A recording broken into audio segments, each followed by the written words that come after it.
Assalamualaikum warahmatullahi wabarakatuh. Selamat pagi anak-anakku. Selamat bertemu kembali dalam pembelajaran bahasa Indonesia. Tentunya kami berharap anak-anak senantiasa dalam bingkai ridha Allah Subhanahu wa taala dan tetap memiliki semangat yang membara. Baiklah anak-anakku. Materi kali ini adalah materi terakhir dari menyusun laporan teks percobaan. Setelah kalian mempelajari dari awal, mulai dari pengertian, identifikasi, kemudian struktur, kaidah kebahasaan, bahkan kemarin sudah mencoba untuk menyusun laporan dari contoh kerangka laporan yang sudah ada, kini saatnya anak-anak berlatih untuk membuat laporan. Mulai dari praktek menyusun percobaannya sampai nanti anak-anak menulis hasil laporannya. Ada dua tema atau dua pilihan objek yang Bu Guru sediakan untuk anak-anak buat menjadi laporan kali ini. Yang pertama adalah tema atau objek pengaruh sinar matahari terhadap pembentukan klorofil.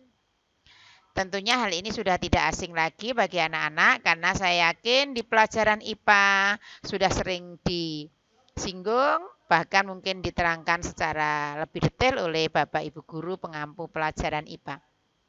Nah, sederhana sekali apa yang harus anak-anak lakukan pada percobaan kali ini. Yang pertama, anak-anak memilih satu jenis tanaman yang memiliki daun hijau. Bagi anak-anak yang di rumah tidak memiliki tanaman dalam tanah, bisa menyediakan tanaman dalam pot. Sekali lagi, pilih satu jenis tanaman yang memiliki daun hijau. Dari tanaman tadi, kemudian tutup masing-masing satu tangkai. Jadi cukup satu tangkai saja yang ditutup dengan satu aluminium foil. Yang kedua, ditutup dengan plastik bening. Boleh plastik tipis, boleh plastik tebal, yang penting plastiknya bening. Kemudian yang ketiga, tutup satu tangkai lagi dengan kertas putih. Jadi ada 3 tangkai yang anak-anak tutup. Satu dengan aluminium foil, yang kedua dengan plastik, yang ketiga dengan kertas putih atau kertas koran. Jadi kertas putih boleh, kertas koran boleh. Biarkan daun-daun yang tertutup itu dalam waktu 3-4 hari. Saya ulangi, 3-4 hari dan letakkan di tempat yang terkena sinar matahari. Jadi jangan di dalam rumah, jangan di teras, tapi yang langsung terkena sinar matahari. Terutama sinar matahari pagi sampai siang. Setelah 3-4 hari, mulai buka tutupnya satu persatu. Artinya dalam hari yang sama. Buka tutup yang berupa aluminium foil, kemudian yang berupa plastik bening, dan yang berupa kertas putih atau koran tadi dalam waktu yang bersamaan. Amati dan catat hasilnya, terutama perubahan warna dari ketiga daun tersebut, termasuk nanti membandingkan dengan daun yang tidak anak-anak tutup. Jadi ada beberapa tangkai daun, sisa dari yang 3 tadi tentunya tidak ditutup. Kalian bandingkan warna daunnya. Terjadi perubahan yang bagaimana? Untuk yang ditutup dengan plastik menjadi seperti apa, yang ditutup koran seperti apa. Jangan lupa hasilnya abadikan dengan memotret dan nanti dilampirkan di dalam laporan. Jadi nanti dipotret, difoto dengan HP anak-anak, kemudian hasil tadi dilampirkan dalam laporan nanti yang masuk pada bagian lampiran. Setelah anak-anak dapatkan data dari perubahan daun tadi, susunlah laporan berdasarkan percobaan di atas dengan format yang lengkap. Artinya anak-anak menuliskan mulai judul, tujuan, latar belakang sampai nanti pada simpulan. Seperti contoh yang ada di buku tentang kelenjar silem, ya. Atau mungkin seperti kemarin yang anak-anak susun ketika membuat laporan percobaan tentang kandungan listrik pada buah.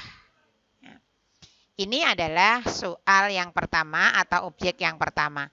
Jadi objeknya berupa tanaman. Perhatikan contoh yang Bu Guru tampilkan. Jadi ada sebagian dari anak-anak yang mungkin di rumah tidak memiliki tanaman dalam tanah seperti contoh Bu Guru bisa mengambil tanaman dalam pot. Nah, dari satu batang, jadi usahakan yang anak-anak tutup itu terletak dalam satu batang. Dalam satu batang silakan tutup dengan koran, dengan aluminium foil, dan dengan plastik bening. Sementara yang lainnya silahkan atau biarkan dalam kondisi tetap terbuka.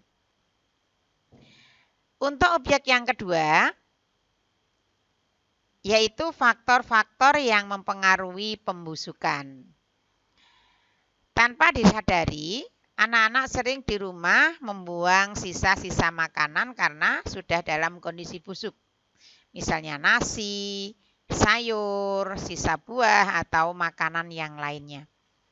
Nah, apa saja sebetulnya yang mempengaruhi atau yang menjadi faktor-faktor pembusukan ini? Nah, anak-anak juga bisa melakukan percobaan sederhana. Kita ambil objeknya adalah nasi. Saya yakin di setiap rumah memiliki nasi. Entah itu nasi yang dimasak sendiri atau mungkin yang ini yang maniak jajan, biasanya nasi pun harus beli. Nah, apa yang anak-anak lakukan? Sediakan 4 cup nasi. Kalau di dalam modul itu 3, tapi di sini 4 ya anak-anak ya. Jadi yang dipakai yang di keterangan Bu Guru ini. Sediakan 4 cup nasi. Nasinya harus dalam kondisi yang sama. Jadi tidak boleh yang 2 cup nanti diisi nasi kemarin, yang 2 cup diisi nasi sekarang, tidak. Jadi nasi dalam kondisi yang masih sama.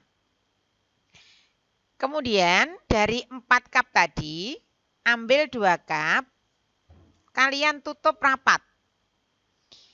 Kalau anak-anak mungkin di rumah tidak punya cup yang memiliki tutup, bisa menggunakan bekas gelas minuman air mineral atau botol air mineral yang anak-anak potong, kemudian ditutup dengan plastik dan diikat dengan karet. Ini kalau anak-anak tidak punya cup yang memiliki tutup. Jadi gunakan alat yang di rumah yang ada, atau mungkin alat-alat lain yang di rumah yang memiliki tutup rapat. Kemudian biarkan 2 cup lainnya terbuka, artinya tidak usah ditutup dengan apapun. Baik itu dengan kertas, dengan penutup lainnya, jadi biarkan terbuka. Kemudian letakkan 1 cup tertutup dan 1 cup terbuka, artinya 1 pasang yang tertutup dan terbuka di tempat yang lembab. Di tempat yang lembab itu bisa misalnya dekat dengan kamar mandi, dekat dengan penampungan air, dekat tempat untuk mencuci piring, atau kalau di rumah ada wastafel, dekat dengan wastafel. Yang penting yang udaranya lembab. Sedangkan 2 sisa lainnya letakkan di tempat kering. Bisa di meja makan. Kalau takut nanti tidak aman, bisa anak-anak letakkan di meja belajar anak-anak. Atau mungkin kalau di dapur agak luas ya letakkan di dapur, tetapi yang tidak berdekatan dengan sumber air. Jadi misalnya kalau di rumah ada dapur yang memiliki meja dapur, bisa anak-anak letakkan di sana. Selama kurang lebih 3 hari. Ya. Selama kurang lebih 3 hari. Catat perubahan setiap hari.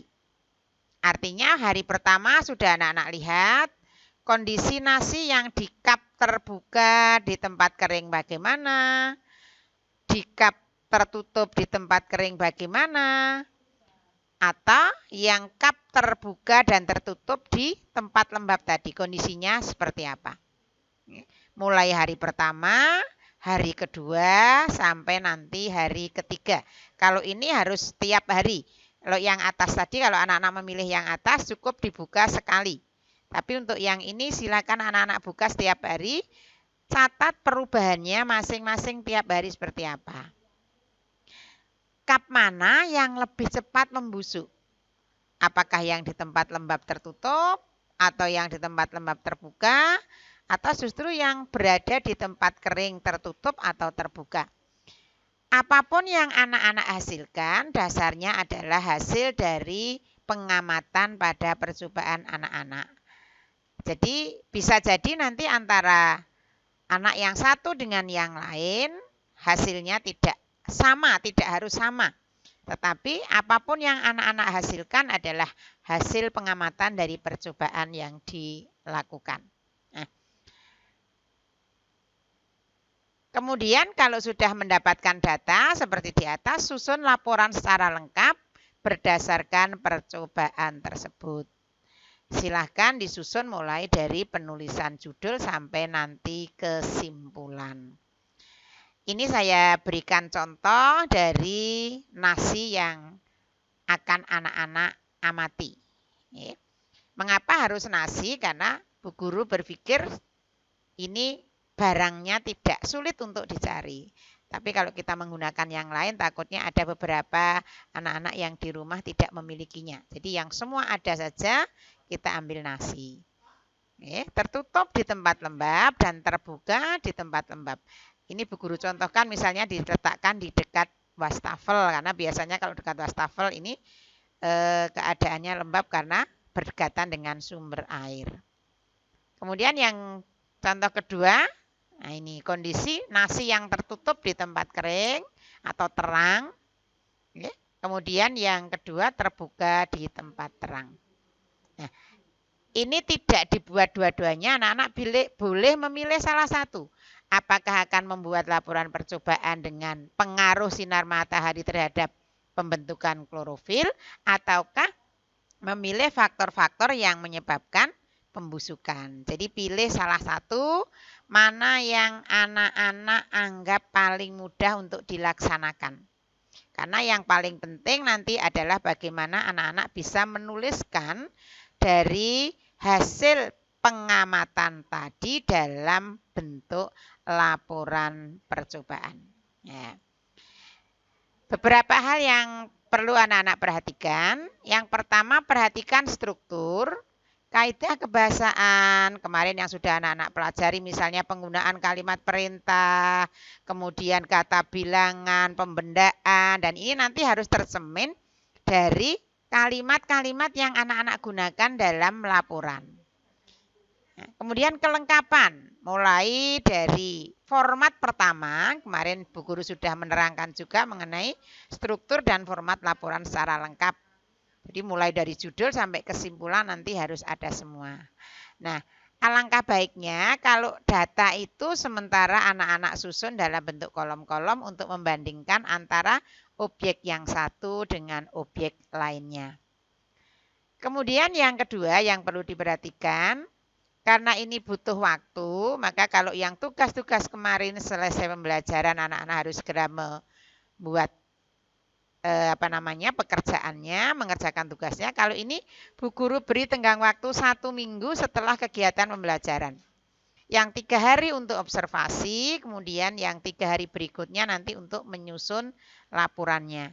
Jadi saya ulangi, 1 minggu setelah kegiatan pembelajaran.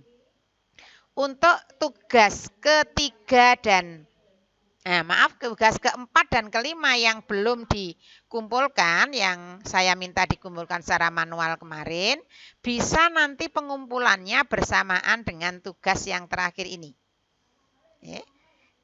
Kemudian, ini yang perlu diperhatikan, hasil laporan percobaan ini sebagai nilai ulangan harian. Oleh karena itu, kami mohon anak-anak mengerjakannya secara lengkap, secara benar, karena akan mencerminkan nilai yang nanti akan dituliskan dalam rapot anak-anak sekalian. Jika di dalam proses nanti ada beberapa hal yang mungkin belum paham, belum jelas, anak-anak bisa menanyakan lewat grup kelasnya masing-masing. Selamat mencoba, peneliti-peneliti mudaku. Ya, dari ini Bu Guru berharap kalian akan menjadi kader-kader yang mampu menghasilkan penelitian-penelitian bermutu, khususnya yang bermanfaat bagi kehidupan kita selanjutnya. Saya kira itu yang dapat Bu Guru jelaskan untuk pengerjaan tugas yang terakhir ini. Sekali lagi, jika nanti ada beberapa hal yang belum jelas, belum paham, bisa kalian tanyakan lewat grup kelas. Tetap semangat, jangan lupa jaga kondisi dan terapkan protokol kesehatan. Tidak usah keluar rumah dalam berbentuk gerombol atau berkerumun jika memang tidak ada kepentingan yang mendesak. Sekian anak-anakku. Assalamualaikum warahmatullahi wabarakatuh.